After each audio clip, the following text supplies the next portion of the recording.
नमस्कार। आज हम कर रहे हैं क्लास 6 का 9वां लेसन और ये है सजीव विशेषताएं और आवास। देखिए, इस लेसन की शुरुआत में पहेली और बुझो के द्वारा की गई यात्राओं का वर्णन है। उन्होंने कई जगहों की यात्राएं की हैं। उन यात्राओं के अंदर ऋषिकेश में वो गंगा नदी देखने गए, ठीक है। हिमालय की हिमाच्छादित पर्वत श्रृंखलाओं को देखा जहाँ बहुत ठंड थी, और इन पर्वतों पर उन्होंने ओक, चीड़, देवदार जैसे वृक्ष देखे। मैदानी भागों के वृक्षों से वो बिल्कुल अलग थे। राजस्थान की यात्रा की, ऊंट पर भी घूमे, मरुस्थल देखे और मरुस्थल में नागफणी के पौधे भी देखे, और अंत में वो गए पुरी। वहाँ उन्होंने समुद्र तट देखा और वहाँ केजुरायना के वृक्षों की एक कतार उन्होंने देखी। कहने का मतलब है वो अनेक स्थानों पर गए और वहाँ अलग अलग तरह के उन्होंने जीव देखे। उन्होंने ये महसूस किया कि वो जिन स्थानों पर गए थे वो स्थान एक दूसरे से बहुत भिन्न थे। कुछ स्थान बहुत ठंडे थे, कुछ बहुत उष्ण थे, शुष्क थे, तथा कुछ स्थान आर्द्र थे। परंतु उन सभी स्थानों पर अनेक प्रकार के बहुत सारे सजीव थे, ठीक है, यानी बहुत सारे जीव वहाँ थे। ये उन्होंने देखा। अब उनके दिमाग में ये विचार आया, क्या पृथ्वी का कोई ऐसा स्थान भी है जहाँ कोई जीव नहीं है? तो इसके लिए उन्होंने अपने आसपास स्थानों का अवलोकन किया। यहाँ तक कि उन्होंने अपनी अलमारी दरवाज़ों का भी अवलोकन किया, तो वहाँ उन्हें मकड़ी प्राप्त हो गई। तो वो कोई ऐसे स्थान के बारे में नहीं सोच पाए जहाँ कोई जीव नहीं हो, ठीक है। लेकिन बाद में उन्होंने ये भी सुना कि ज्वालामुखी के मुख से भी सूक्ष्म जीव को लोगों ने खोज निकाला है, तो वहाँ भी सूक्ष्म जीव पाए गए। इसका मतलब हर स्थान पर सूक्ष्म जीवों का निवास रहा है, ठीक है। अब देखिए सजीव और उनका परिवेश, ठीक है। यानी पहेली और बुझो के मस्तिष्क में एक और विचार आया कि जिन स्थानों की सैर उन्होंने की थी वहाँ किस प्रकार के जीव पाए गए थे। यानी उन्होंने देखा कि उन्होंने जब मरुस्थल की यात्रा की थी वहाँ ऊँट थे, पर्वत पर बकरी और याक थे, और पुरी के समुद्र तट पर केकड़े और अनेक प्रकार की मछलियाँ थी जिन्हें मछुआरे पकड़ रहे थे, और साथ ही चींटियों जैसे अनेक प्रकार के जीव इन सभी स्थानों पर उपस्थित थे। इन क्षेत्रों में पाए जाने वाले विभिन्न प्रकार के पौधे अन्य क्षेत्रों के पौधों की प्रजातियों से अलग थे। तो अब उनके दिमाग में आया, क्या इन विभिन्न क्षेत्रों का परिवेश भी अलग था या उनका परिवेश समान था? देखिए, इस बारे में जानकारी करने के लिए या परिवेश है वो किस प्रकार अलग है, उनके अंदर पाए जाने वाले जंतु और पादप प्रजातियां अलग है, इसके लिए हमें एक सारणी दी गई है 9.1, ठीक है। इस 9.1 सारणी के अंदर हमें देखिए क्या क्या दिया गया है। यानी विभिन्न परिवेश में पाए जाने वाले जंतु, पौधे और अन्य वस्तुओं के बारे में बताया गया है। जैसे वन में, पर्वतीय क्षेत्र में, मरुस्थल में, समुद्र में, अन्य स्थान में।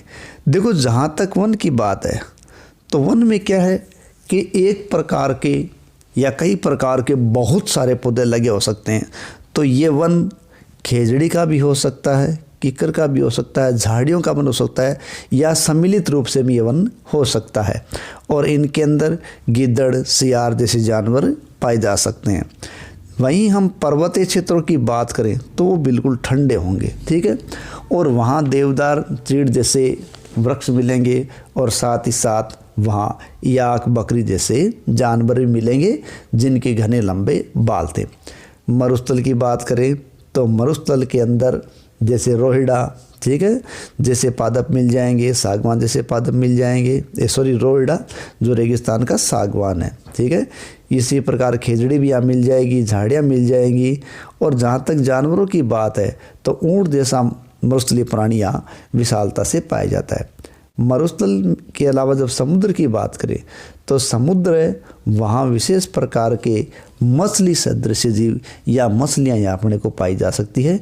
इसके अलावा कुछ यहाँ समुद्र में पाए जाने वाले पेड़ पौधे जो अलग प्रकार के होते हैं वो भी यहाँ मिल सकते हैं। तो कहने का मतलब है जब आवास अलग अलग है तो उन जीवों के अंदर या उन आवास के अंदर पाए जाने वाली विभिन्नताएं भी अलग प्रकार की है। ठीक है, अब इन आवासों में से हम 2 आवास के बारे में देखते हैं। अब ये 2 आवास कौन कौन से हैं? एक तो समुद्री आवास और एक है मरुस्थलीय आवास। ठीक है, यानी कितने आवास के बारे में हम बात करेंगे? 2 आवास, समुद्री आवास और मरुस्थलीय आवास। देखो इन दोनों क्षेत्रों में किस प्रकार का परिवेश है ये देखते हैं। देखिए समुद्र में जंतु तथा पौधे लवणीय जल यानी खारे पानी में रहते हैं और श्वसन के लिए जल में घुली हुई ऑक्सीजन का ही उपयोग करते हैं। यानी जल के अंदर रहने वाले पादप है वो लवणीय पानी के अंदर रहेंगे और उसी पानी के अंदर जंतु रहेंगे तथा श्वसन के लिए वो क्या करेंगे? जल के अंदर घुली हुई ऑक्सीजन का ही इस्तेमाल करेंगे। इसके अलावा जब मरुस्थल की बात करते हैं तो समुद्र में जहाँ जल ही जल होता है, मरुस्थल में वहाँ जल बहुत कम मात्रा में उपलब्ध होता है। और मरुस्थल में रेतीले टिब्बे होते हैं। तो मरुस्थल दिन में बहुत गर्म होता है और रात में बहुत ठंडा होता है। मरुस्थल में पाए जाने वाले पौधे और जंतु भूमि पर रहते हैं और श्वसन के लिए क्या करेंगे? वो अपने आसपास की वायु का ही उपयोग करते हैं। इस प्रकार ये परिवेश है वो एक दूसरे से बिल्कुल अलग है। अब मरुस्थल में प्राणी देखें तो उनमें ऊंट जैसा प्राणी पाया जाता है। इसी प्रकार जब हम समुद्र की बात करें तो उसमें मछली जैसे प्राणी पाए जाते हैं। अब इन दोनों की शारीरिक विशेषताओं की बात करें तो इनमें बहुत कुछ विभिन्नताएं अपने को पाई जाती है। अब देखते हैं कि ये शारीरिक विभिन्नताएं किस प्रकार की है। ठीक है, देखिए मरुस्थलीय परिस्थितियों में पाए जाने वाला प्राणी है ऊंट। अब ऊंट के शरीर की क्या विशेषताएं ये देखिए ऊंट के पैर लंबे होते हैं। ठीक है, ऊंट के पैर क्या होते हैं? लंबे होते हैं, जिससे उनका शरीर रेत की गर्मी से दूर रहता है। उनमें मूत्रोत्सर्जन की मात्रा बहुत कम होती है और उनका मल शुष्क और गाढ़ा होता है। ठीक है, यानी मूत्र जो करते हैं तो वो गाढ़ा भी होता है और मूत्र कम आता है और मल उसका शुष्क और ठोस होता है और पसीना भी ऊंट को बहुत कम आता है। ठीक है, बिल्कुल भी नहीं आता, जिससे क्या होता है उनके शरीर से पानी की मात्रा बहुत कम ह्रास होती है, बहुत कम निकल पाती है। इसलिए जल के बिना भी वे अनेक दिनों तक मरुस्थलीय आवास के अंदर रह सकते हैं। ठीक है, तो ये मरुस्थल में रहने वाले जीव ऊंट के कुछ अनुकूलन है या विशेषताएं। वहीं मछली की बात करें तो मछली की कुछ अलग विशेषताएं होती है। देखिए मछली सदृश जो जीव हैं या जलीय जीव हैं उन सभी का शरीर धारा रेखीय होता है। यानी जल में रहने वाले जीवों का शरीर क्या होता है? धारा रेखीय। देखिए धारा रेखीय आकृति क्या होती है उसके बारे में पहले पाठ में चर्चा कर भी चुके हैं। यानी जैसे जीव इनके आगे वाले शरीर है वो और पीछे वाले शरीर हैं वो आकार अलग अलग हो। ठीक है, तो उनमें बीच वाले शरीर और आगे वाले शरीर के आकार अलग होते हैं। जैसे नाव की बात करें तो नाव का आकार आगे से पीछे से संकड़ा होता है, जिससे क्या वो उजल का प्रतिरोध कम से कम हो लगता है, उन पर उछल पाते हैं। तो यही शरीर क्या होता है? धारा रेखीय होता है। ठीक है, तो अब ये बात हम पहले कर भी चुके हैं। तो इनकी आकृति इन्हें जल के अंदर विचरण करने में सहायता करती है। ठीक है, तो अब मछलियों का शरीर क्या हो गया? धारा रेखीय नौकाकार हो गया, जिससे वो जल के अंदर आसानी से विचरण कर पाती है। मछलियों का जो शरीर है वो चिकने सल्कों से ढका होता है और ये सल्क मछली को सुरक्षा प्रदान करते हैं। साथ ही साथ इन्हें जल में सुगम गति करने में भी सहायता देते हैं। देखिए मछली के पंख और पूंछ चपटी होती है जो जल के अंदर इन्हें दिशा परिवर्तन करने और संतुलन बनाए रखने में सहायता करती है। जब मछली आगे बढ़ती है तो मछली जिधर मुड़ती है उसके ठीक विपरीत दिशा की ओर उसकी पूंछ मुड़ती है, जो उसको आगे धकेलने का काम करती है, जिससे वो गति कर पाते हैं। इसी प्रकार मछली के गिल्स या क्लोम होते हैं जो उसे जल में सांस लेने में सहायता करते हैं।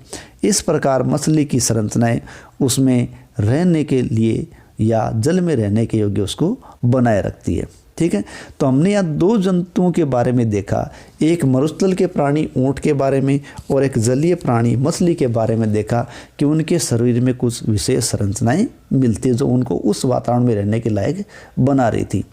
अब ये विशेषताएं थी क्या, इन विशेषताओं को कहते हैं अनुकूलन। पारिभाषिक रूप से देखें तो अनुकूलन किसे कहेंगे? देखिए, जिन विशिष्ट संरचनाओं अथवा स्वभाव की उपस्थिति किसी पौधे अथवा जंतु को उसके परिवेश में रहने योग्य बनाती है वो विशेषताएं अनुकूलन कहलाती है। यानी वो विशिष्ट संरचनाएं अथवा स्वभाव की उपस्थिति जिसके कारण कोई पौधा और जंतु उसके परिवेश में अपने परिवेश में रहने के योग्य बनता है, अनुकूलन कहलाती है। तो विभिन्न जंतुओं के परिवेश अलग अलग होते हैं, इसलिए उनके अनुकूलन भी अलग अलग होते हैं। किसी सजीव का वह स्थान जिसमें वह रहता है उसे क्या कहते हैं? आवास कहते हैं। ठीक है, यानी आवास किसे कहेंगे? जीव के रहने का स्थान क्या कहलाता है? आवास कहलाता है। और उसी आवास में उसके भोजन, उसके वायु, शरण आदि की आवश्यकताएं पूरी होती है। ठीक है, यानी अपने भोजन, आवास, शरण आदि की आवश्यकताओं की पूर्ति भी जीव अपने आवास से ही करता है। अब आवास क्या हो गया? वह स्थान जब वो रहता है। पौधे और जंतु एक ही स्थान पर रहते हैं, इसका मतलब वो उस स्थान के लिए अनुकूलित है। ठीक है, अब देखिए अपने इस पाठ में अपने को यहाँ दिए गए आवास की बात करें तो हमें यहाँ स्थलीय और जलीय दो प्रकार के आवास दे रखे हैं। देखिए, स्थलीय आवास, कुछ पौधे और जंतु स्थल पर रहते हैं तो वो आवास स्थलीय आवास कहलाता है। वन, घास के मैदान, मरुस्थल, तटीय और पर्वतीय क्षेत्र ये स्थलीय आवास के कुछ उदाहरण हैं। जलाशय, दलदल, झील, नदियाँ और समुद्र जहाँ पेड़ पौधे और जंतु जल में रहते हैं वो जलीय आवास है। ठीक है, यानी जो आवास स्थल वाला है वो स्थलीय है और जो जल वाला है वो जलीय है, क्योंकि बहुत से जीव ऐसे हैं जो कहाँ रहते हैं? जल में रहते हैं, और बहुत से जीव ऐसे भी हैं जो स्थल पर रहते हैं। इस प्रकार हमें दो प्रकार के आवास यहाँ दिए गए हैं, स्थलीय आवास और जलीय आवास। विश्व के विभिन्न भागों में पाए जाने वाले वनों, घास के मैदानों, मरुस्थलों, तटीय और पर्वतीय क्षेत्रों में भी बहुत सी विषमताएं हैं। ये सभी जलीय आवासों के लिए भी सत्य है, यानी ये विषमताएं हमारे जल आवास में भी पाई जाती है। अब बात आती है कि किसी आवास में पाए जाने वाले सभी जीव हैं वो दो घटकों पर निर्भर करते हैं। ठीक है, यानी जो जीव है उनके आवास के दो घटक होते हैं, एक होता है जैव घटक, एक होता है अजैव घटक। किसी आवास में पाए जाने वाले सभी जीव जैसे कि पौधे और जंतु उस आवास के जैव घटक कहलाते हैं। इसके अलावा किसी स्थान के चट्टान, मिट्टी, वायु, जल जैसी अनेक निर्जीव वस्तुएं उस आवास का अजैव घटक कहलाती है। तो इस प्रकार आवास के घटक कितने हो गए? दो। कौन कौन से? जैव घटक और अजैव घटक। तो जीव जंतु किसी आवास के जैव घटक का निर्माण करते हैं, वहीं वायु, जल, चट्टान, मिट्टी, सूर्य का प्रकाश, ऊष्मा आदि क्या होते हैं? आदि किसी आवास के अजैव घटक का निर्माण करते हैं। अब बात ये उठती है कि जीवों के लिए जैव और अजैव घटक दोनों भूमिका अदा करते हैं या दोनों काम आते हैं या एक ही उसके जीवन निर्वाह में योगदान देते हैं। देखिए, जीवों के अस्तित्व के लिए जैव घटकों के साथ साथ अजैव घटकों का भी अपना योगदान होता है। अब अजैव कारकों की भूमिका का अध्ययन हम आगे वाले इस भाग में करते हैं। देखिए आगे क्या बताया गया है। हमने जैव और अजैव घटकों के बारे में देखा है। अब हम देखते हैं कि बीजों के अंकुरण के लिए अजैव घटक का क्या योगदान है, और ये देखने के लिए हम एक क्रियाकलाप करते हैं। इस क्रियाकलाप के लिए हम क्या करते हैं? मूंग के कुछ सूखे बीज लेते हैं और इन बीजों में दो भाग कर देते हैं। एक सूखा भाग अलग रख देते हैं और दूसरा भाग है उसको भिगो देते हैं और 1 दिन तक उनको भिगा हुआ रहने देते हैं। अगले दिन जो भिगे हुए बीज हैं उनको हम 4 भागों में बांटते हैं। कितने भागों में बांटते हैं? 4 भागों में। अब इन 4 भागों में बांटकर उनको अलग अलग परिस्थितियों में रखते हैं। ठीक है, इनमें से एक हिस्से को, ठीक है, एक हिस्से को 3-4 दिन के लिए पूरी तरह पानी में डुबो कर रख दिया। ठीक है, सूखे बीजों को तथा पानी में पूरी तरह डूबे हुए बीजों को बिल्कुल नहीं लाया। एक तरफ सूखे बीज अलग पड़े थे और अब भीगे हुए में से एक हिस्सा पानी में पूरी तरह डुबो कर रख दिया है। भीगे बीजों में से दूसरा भाग है वो धूप वाले कमरे में रख दिया। ठीक है, और एक भाग को पूरे अंधेरे कमरे में रख दिया, जैसे अलमारी जिसमें धूप नहीं जाती। और अगला भाग, चौथा भाग है वो ठंडे वातावरण में, जैसे फ्रीज में या उसके चारों तरफ बर्फ़ लगा कर रख दिया। ठीक है, अब इन भागों को प्रतिदिन हम क्या करते हैं? जल से नम रखें। यदि पानी ज़्यादा हो गया होगा तो निकाल भी सकते हैं। ठीक है, अब इन सभी 5 भागों में क्या देखेंगे कि कुछ दिनों बाद देखेंगे तो अंकुरण की स्थिति देखते हैं।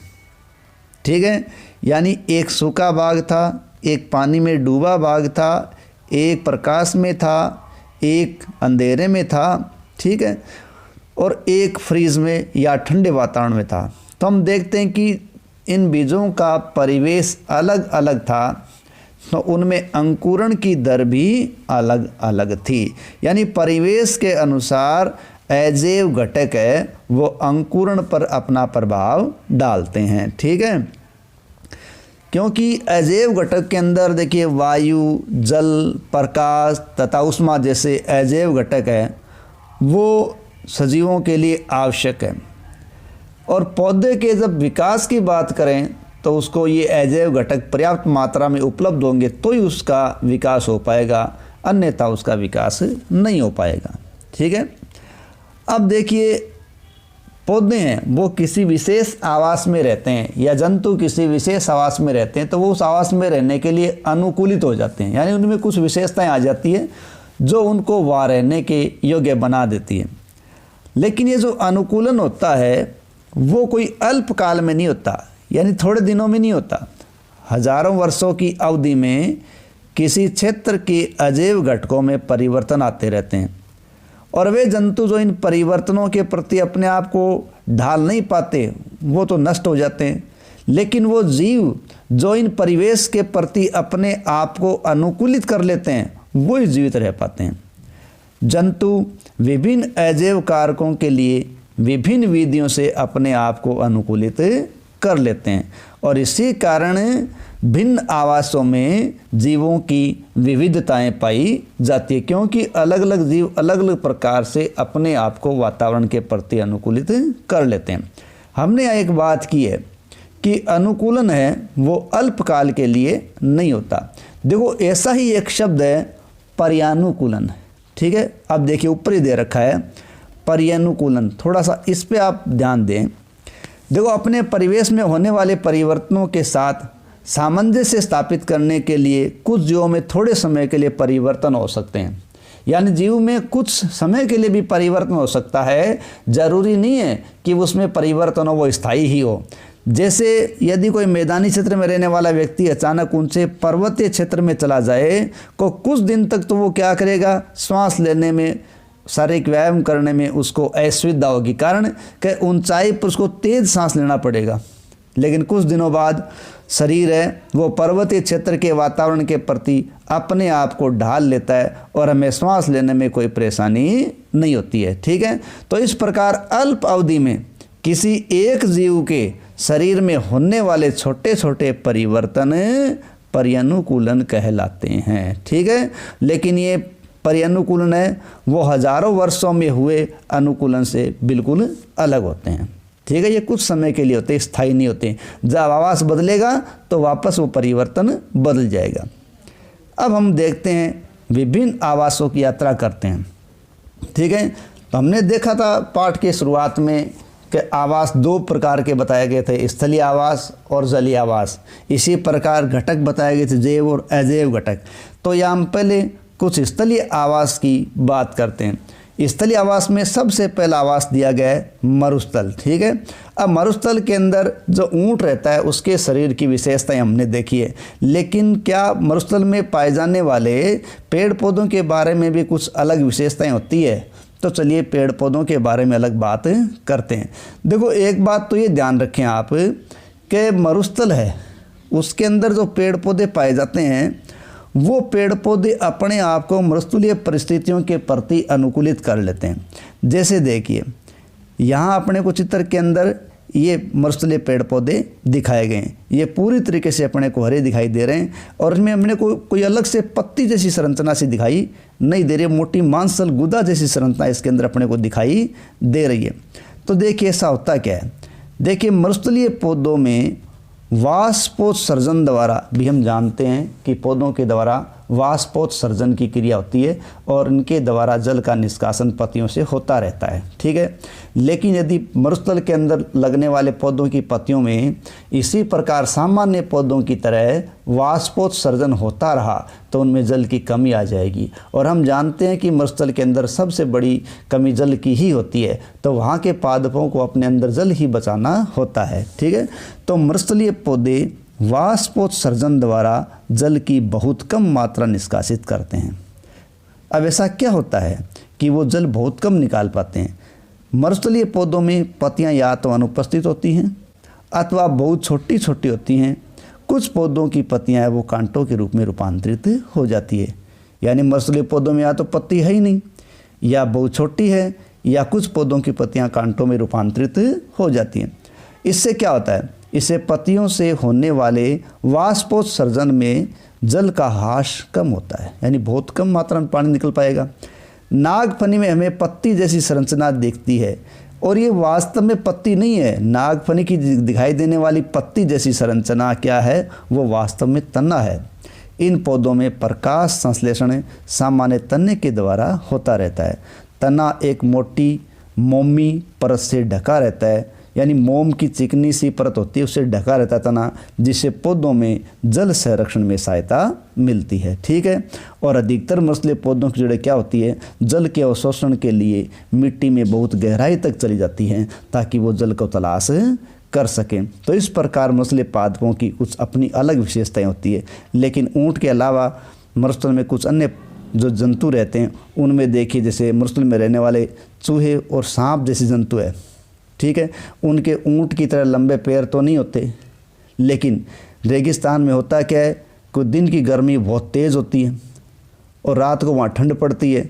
तो ऐसी परिस्थितियों से, विषम परिस्थितियों से बचने के लिए ये जो सांप चूहे जैसे जीव है वो दिन के समय गहरे बिलों के अंदर रहते हैं और रात्रि के समय जब तापमान कम होता है तो ये जंतु बाहर निकलते हैं। इस प्रकार से विषम जो परिस्थितियाँ होती है मरुस्थल की, तेज़ गर्मी, पानी की कमी, उनको सहन करने के लिए पौधे और जंतुओं में अलग अलग विशेषताएँ पाई जाती है। तो ये तो थी मरुस्थल की विशेषताएँ। नेक्स्ट अपना है पर्वतीय क्षेत्र। देखो, पर्वतीय जो क्षेत्र है स्थल का, ये वो क्षेत्र है जो बहुत ठंडा है और वहाँ तेज़ हवाएं चलती है।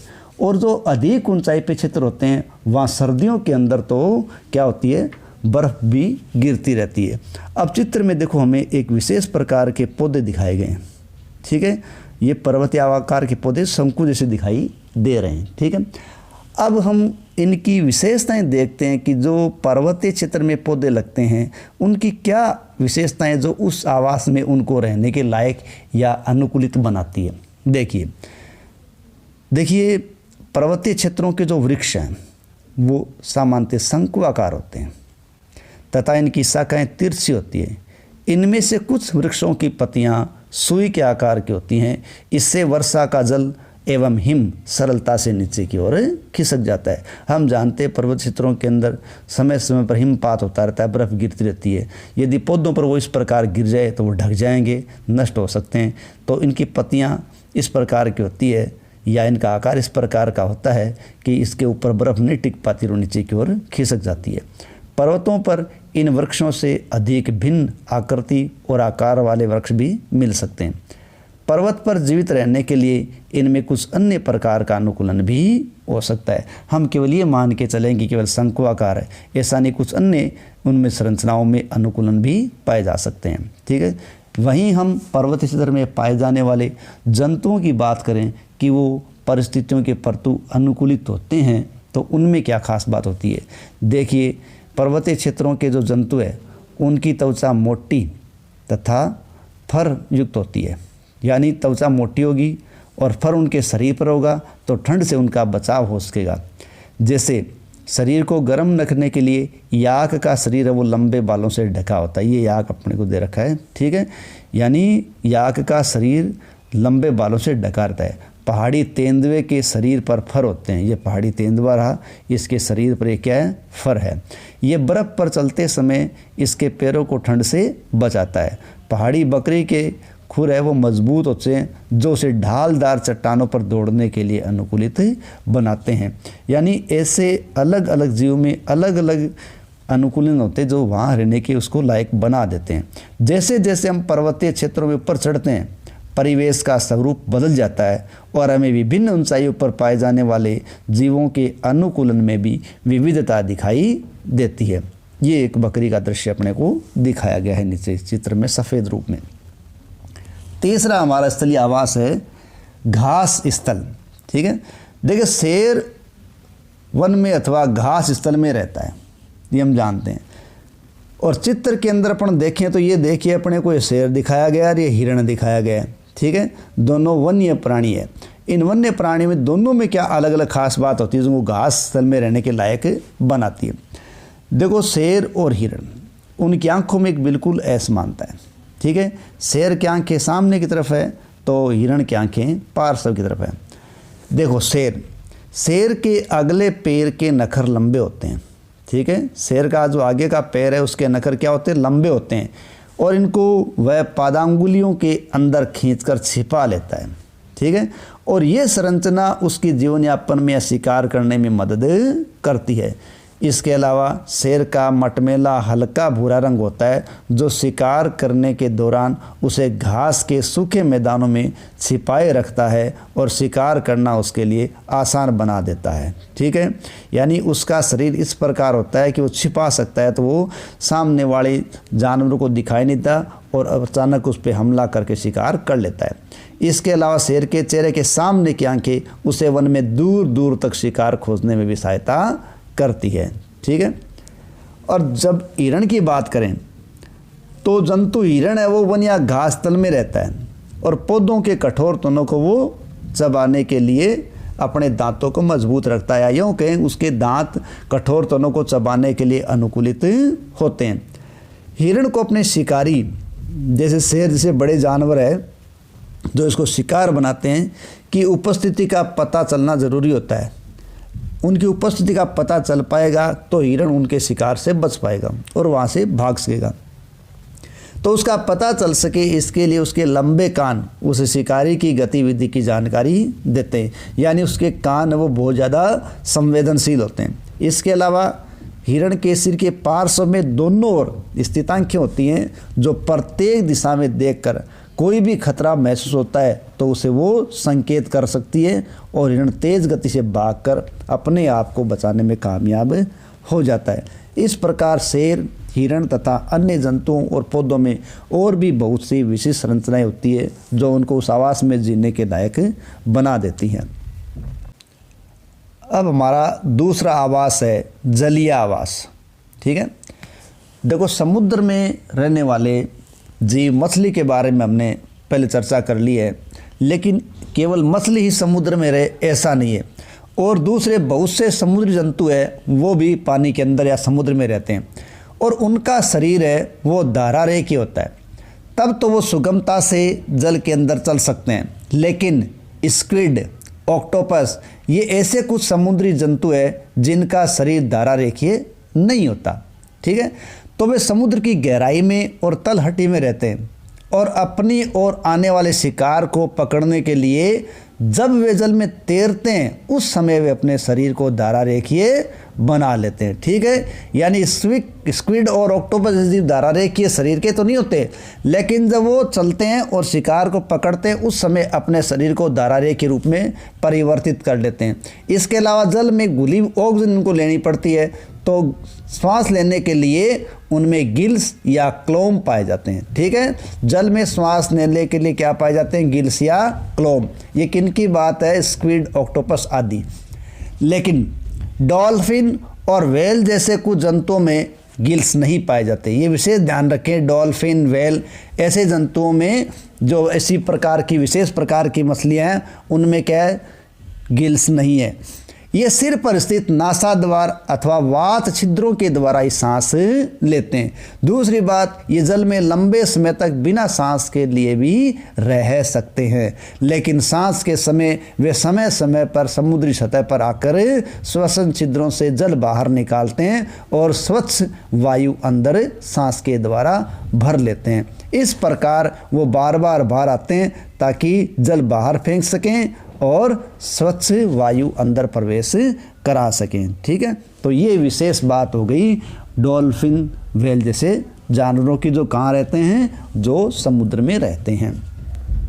नेक्स्ट अपने को जलीय आवास के रूप में दिया गया है तालाब और झील, यानी तालाब और झील में रहने वाले जीव के रूप में क्या विशेषता अपन देखते हैं। ठीक है, तो ये देखिए, तालाब या झील के रूप में रहने वाले पादपों की भी अपनी कुछ अलग विशेषताएं होती है। अब देखिए, जो जलाशय में रहते हैं उन पौधों की जड़ें जलाशय की तलहट्टी की मिट्टी में स्थिर रहती हैं, यानी जिस पानी में वो रह रहे हैं, जिस जलाशय में वो रह रहे हैं, तो उनकी जो जड़ें हैं वो जलाशय की तलहट्टी की मिट्टी में स्थिर रहेंगी। ठीक है, यानी बहुत गहराई तक नहीं जा रही है, ना ही अपने को दिख रहा है कोई मुसला मूल है, बस वो तलहट्टी में स्थिर रहती हैं। स्थलीय पौधों में जड़ मिट्टी से जल और खनिज पोषकों के अवशोषण का महत्वपूर्ण कार्य करती है। ठीक है, यानी स्थल में जो जड़ें होती है वो क्या करेगी? मिट्टी से जल और खनिज लवण सोखेंगी। लेकिन जलीय आवास में पौधों में जड़ें हैं वो आकार में बहुत छोटी होती है और इनका मुख्य कार्य खाली पौधे को तलहटी में जमाए रखना होता है, क्योंकि जल तो उस पौधे के चारों पहले से होता है। इन पौधों का तना, यानी जो जलीय पादप है तालाब जैसे झीलों में, उन पौधों का तना लंबा, खोखला और हल्का होता है और तना जल की सतह तक वृद्धि करता है, जबकि पत्तियां एवं फूल हैं वो जल की सतह पर प्लावन करते रहते हैं या यूं कहें तैरते रहते हैं। कुछ जलीय पौधे जल में पूरी तरीके से डूबे रहते हैं। अब जो जल के अंदर पूरी तरीके से डूबे रहते हैं, ऐसे पौधों के सभी भाग जल में ही वृद्धि करते हैं। इनमें से कुछ पौधों की पत्तियां संकरी और पतली रिबन की तरह होती है। जब पत्तियां संकरी और पतले रिबन की तरह से होंगी तो तेज़ बहाव के समय वो सरलता से मुड़ जाएंगी और टूटने से बच जाएंगी, जबकि कुछ अन्य जलमग्न पौधे होते हैं उनकी पत्तियां में बहुत अधिक विभाजन होता है। विभाजन का मतलब मान लीजिए हम देख रहे हैं इस प्रकार की पत्ती हो जिसमें कई कट लगे होते हैं, विभाजन होता है, तो इन बीज के भागों में से क्या है वो पानी निकल जाता है। ठीक है, इससे बहता हुआ पानी इनको तोड़ने में कामयाब नहीं रहता, पानी बीच में से निकल जाता है और पत्ती को कोई क्षति भी नहीं होती। इस प्रकार पत्तियां बहुत ही कटी फटी होती हैं या फिर छोटी होती हैं या रिबन नुमा होती है, ताकि उस पानी के अंदर बहाव के द्वारा टूट न जाए या बहाव के समय अपने आप का बचाव कर सके। ठीक है, चित्र में अपने को ऐसा दिखाया भी गया है। नेक्स्ट हम देखते हैं ऐसे आवास या तालाब आवास में पाए जाने वाले जंतु के बारे में। देखिए, मेंढक है वो आमतौर पर तालाब में पाए जाने वाला एक जंतु है और यह तालाब के जल और स्थल दोनों पर रह सकता है। इसके जो पश्चपाद होते हैं यानी पीछे के पैर वो लंबे और मजबूत होते हैं, जो मेंढक को छलांग लगाने और शिकार पकड़ने में सहायता करते हैं। इसके पश्चपाद में जाल युक्त पादांगुलियाँ होती है जो इन्हें तैरने में सहायता करती है। इस प्रकार मेंढक के पश्चपाद और लंबे मजबूत भी हो गए और पश्चपाद में जाल युक्त पादांगुली हो गई, जाल के कारण वो आसानी से तैरने में कामयाब हो सकता है। इस प्रकार ये कुछ विशेष अनुकूलन थे जिनके माध्यम से पौधे और जंतु अलग अलग आवास में रहने के लायक अपने आप को बना लेते हैं।